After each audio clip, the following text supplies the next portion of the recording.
आप सुन रहे हैं समाचार एजेंसी ऑफ इंडिया की साई न्यूज में ऑडियो बुलेटिन। नमस्कार, समाचार एजेंसी ऑफ इंडिया की साई न्यूज की समाचार श्रृंखला में इस सप्ताह का धर्म ऑडियो बुलेटिन सुनिए। प्रधानमंत्री नरेंद्र मोदी ने वाराणसी में दुनिया के सबसे मेडिटेशन सेंटर स्वरवेद महामंदिर का आज उद्घाटन किया। उद्घाटन के बाद उन्होंने उत्तर प्रदेश के मुख्यमंत्री योगी आदित्यनाथ के साथ उस केंद्र का दौरा किया, जिसमें ध्यान के लिए एक समय में 20,000 लोग बैठ सकते हैं।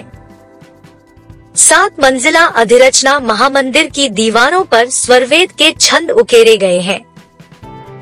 मंदिर को बेहद खूबसूरत तरीके से तैयार किया गया है। साथ ही मंदिर को सुंदर नक्काशी से तैयार किया गया है। मंदिर बेहद भव्य बनाया गया है। जानकारों की माने तो इस मेडिटेशन सेंटर में एक बार में 20,000 लोग शामिल हो सकते हैं। इसलिए इसे दुनिया का सबसे बड़ा मेडिटेशन सेंटर कहा जा रहा है। स्वरवेद महामंदिर के निर्माण कार्य की शुरुआत साल 2004 में हुई थी। 7 मंजिला स्वरवेद महामंदिर 68,000 वर्ग फुट में फैला हुआ है और यह शिल्प और अत्याधुनिक तकनीक के अद्भुत सामंजस्य का प्रतीक है। यह एक आध्यात्मिक मंदिर है जो स्वरवेद को समर्पित है। एक आध्यात्मिक पाठ जिसमें 7 मंजिलें हैं, जो मूल रूप से 7 चक्रों को समर्पित है। स्वरवेद महामंदिर को कमल के फूल जैसा स्वरूप दिया गया है। सूर्य का किसी राशि में प्रवेश संक्रांति कहलाता है। जब सूर्य धनु राशि में प्रवेश करते हैं तो इसे धनु संक्रांति कहा जाता है। धनु राशि बृहस्पति की आग्नेय राशि है और इसमें सूर्य का प्रवेश विशेष परिणाम पैदा करता है। लोगों के मन में खूब सारी चंचलता आ जाती है। ज्योतिषीय कारणों से शुभ कार्य वर्जित हो जाते हैं, इसलिए इसे धनु खरमास भी कहते हैं। धनु खरमास 16 दिसंबर से प्रारंभ हो गया है। आइए बताते हैं खरमास में शुभ कार्य क्यों रहते हैं वर्जित। किसी भी विवाह का सबसे बड़ा उद्देश्य सुख और समृद्धि की प्राप्ति होती है। धनु राशि को संपन्नता की राशि माना जाता है। इस समय सूर्य धनु राशि में चला जाता है, जिसको सुख समृद्धि के लिए अच्छा नहीं माना जाता है। इस समय अगर विवाह किया जाए तो सुख मिलने के योग कम होते हैं। खरमास में द्विरागमन, कर्णवेद और मुंडन जैसे मंगल कार्य भी इस अवधि में वर्जित होते हैं। धनु राशि यानी अग्नि भाव में सूर्य का होना इस अवधि में स्थितियों को बिगाड़ सकता है। इस दौरान किए गए काम रिश्ते खराब करते हैं। देश के हृदय प्रदेश का तापमान लगातार रात में गिरता जा रहा है, जिससे सर्दी का प्रकोप बढ़ता जा रहा है। ऐसे में अब भक्त भगवान को भी ठंड से बचाने में लग गए हैं। अक्सर अपने लोगों को ही ऊनी कपड़े पहनते हुए देखा होगा। मध्य प्रदेश के बुरहानपुर जिले के प्राचीन राधावल्लभ मंदिर में मंदिर पुजारी की ओर से भगवान श्री कृष्णा और राधा रानी को ऊन के वस्त्र पहनने के साथ उन्हें गर्म सिगड़ी भी लगाई जा रही है, ताकि भगवान को किसी प्रकार से ठंड नहीं लगे। सुबह और शाम के समय प्रसाद के रूप में गर्म वस्तुओं का भोग लगाया जाता है। आप सुन रहे हैं समाचार एजेंसी ऑफ इंडिया की साई न्यूज की समाचार श्रृंखला में इस सप्ताह का धर्म ऑडियो बुलेटिन।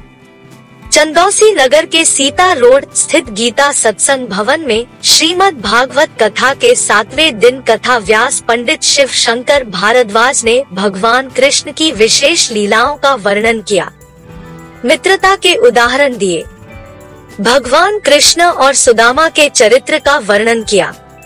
कथा व्यास ने कहा कि भगवान कृष्ण अपनी मित्रता को निभाने के लिए गरीब सुदामा को दौड़कर अपने महल में लाकर सिंहासन पर बैठाते हैं। उसके बाद भगवान श्री कृष्ण उनके चरणों को अपने हाथों से धोते हैं। प्रेम पूर्वक सुदामा की पत्नी के दिए हुए चावल में से 2 मुट्ठी खाकर सुदामा को 2 लोगों का वैभव प्रदान किया।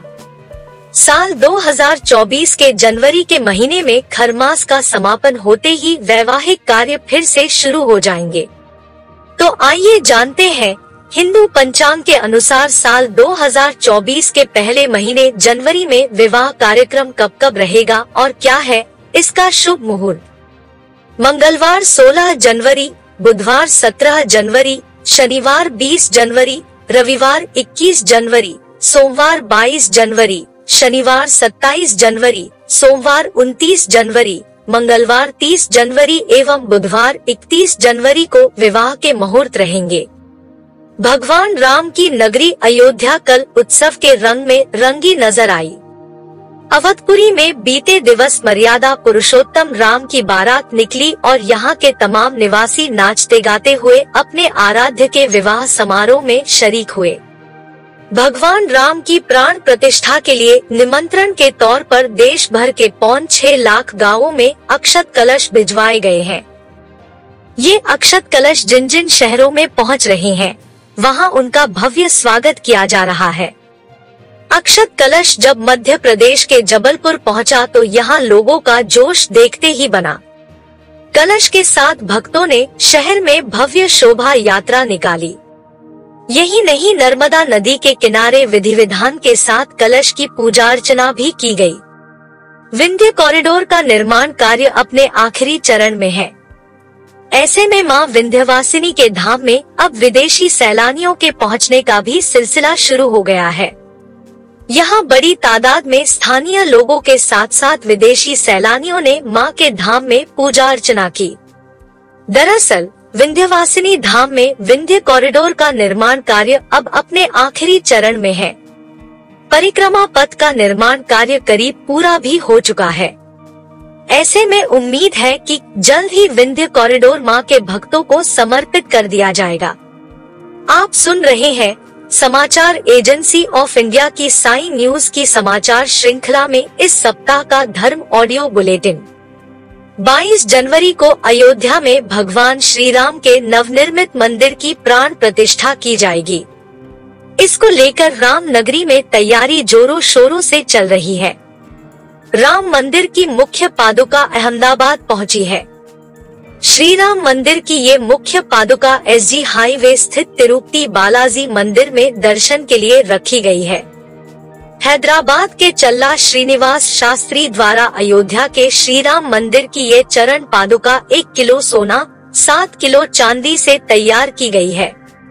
इस चरण पादुका में कीमती रत्नों का उपयोग भी किया गया है। अहमदाबाद पहुंची इस पादुका को बालाजी मंदिर के ट्रस्टी के सुब्बारायुडू अपने सिर पर रखकर मंदिर के अंदर ले गए और श्री बालाजी मंदिर के पंडितों ने इन श्री राम पादुकाओं की विशेष पूजा की। इसके बाद कई भक्तों ने श्री राम पादुकाओं के दर्शन किए।